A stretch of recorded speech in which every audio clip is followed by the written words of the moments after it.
Ulu, the developer of Hungry Lamu 2 and the other Hungry Lamu games. You've just enabled the developer commentary mode, which means throughout this playthrough, you'll find me around the world. So you can talk to me for some insight on the development process of the section. Also, thanks for purchasing the game. It's the first game I put with a price tag, so I'm glad that you chose to support me and my work. Alright, let's get going.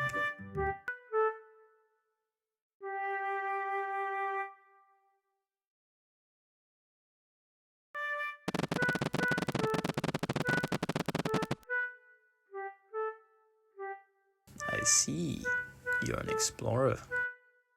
The opening of the game was something that came really easily to me. This section was a good way to bring you back into Lamu's world and show you the chaos he's caused, just by walking around. An interesting story is that the strawberry head is never shown in the first game, but it does share the same sprite sheet as the other fruits. So imagine my surprise when I saw the strawberry head online, even though it had never been shown publicly. Oh yeah, and boom.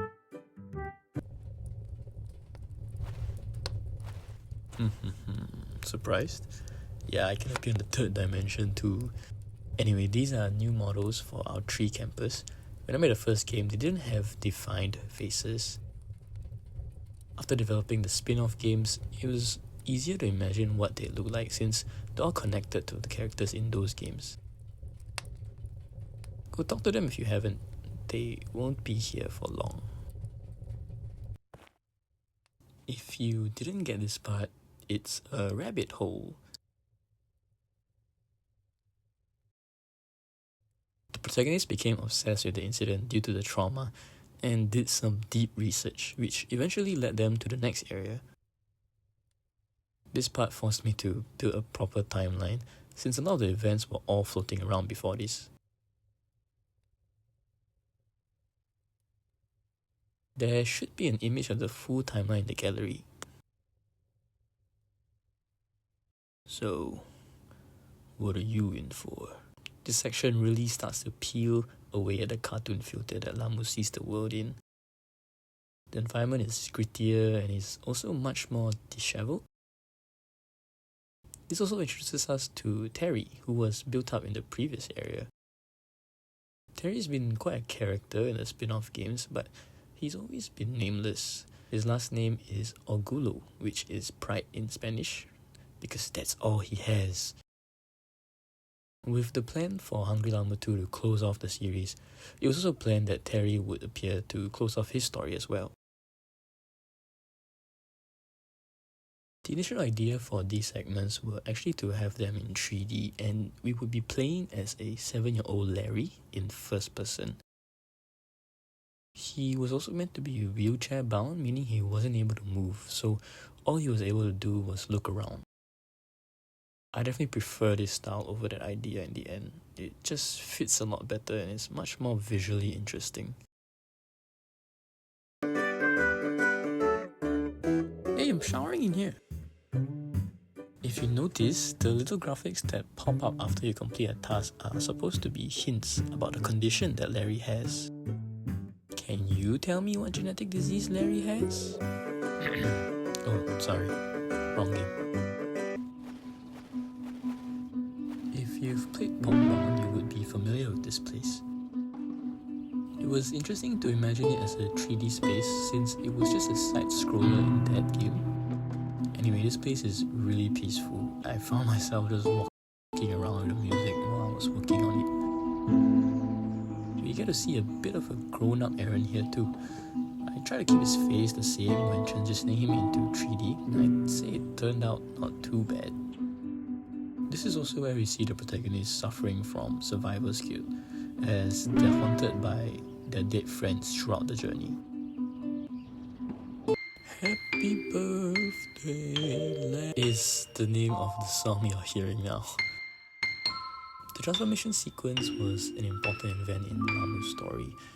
Again, the original direction was to have it animated in 3D, but I wasn't that good at 3D animation, so ended up looking very stiff and robotic. I think you could tell from the wacky animation in the previous level. In the end, I stuck to the 2D rendition, and it worked out since it meshes better with the gameplay that's present here. Ooh, lasagna.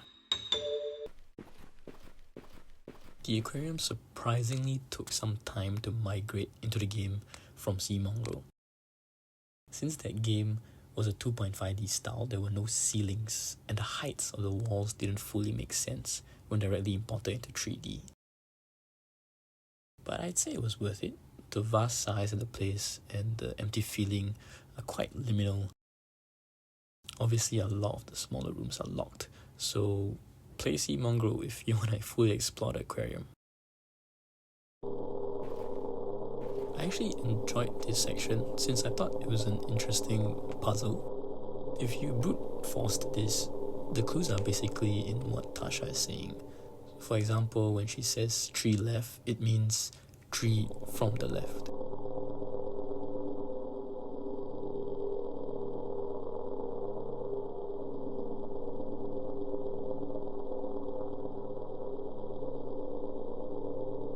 I wanted to have more pathways, but while playtesting, I found that this was the right amount, as not everyone might have enjoyed the puzzle. The original flow for the game was actually for the gameplay to be directly 50-50, meaning you would have played all the Lamu sections up to this point, and only after here you would start playing as the protagonist in 3D. But after playing through all the Lamu sections back to back, I feel this staggered flow was better to keep things fresh. In the end, this is a story about Lamu and the protagonist, so it was important to have both of them present in the game. It was really fun to work with a gameplay flow that had two protagonists who were against each other.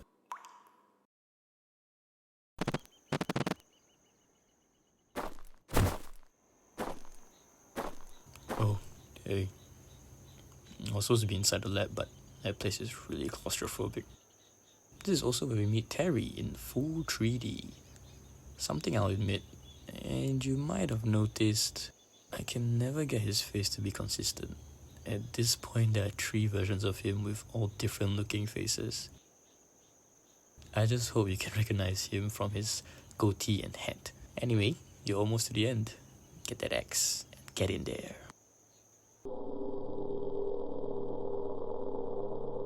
And we're coming to the end of Lamu's story. From the very beginning, I wanted Lamu to die. Even though he was just a child when he turned, he was still a monster and killed over 22 people. 28 if you add the 3 foot friends, his parents, and Terry. This segment is just to drive that point home. It's definitely unfair, but that's just how it is. With that, this is also my last message before the end. I hope you enjoy the game with a little spice of me included. Check out the gallery if you haven't, as there are more behind the scene features there. Thank you again for supporting me in my game. I'll see you in the next one. Bye.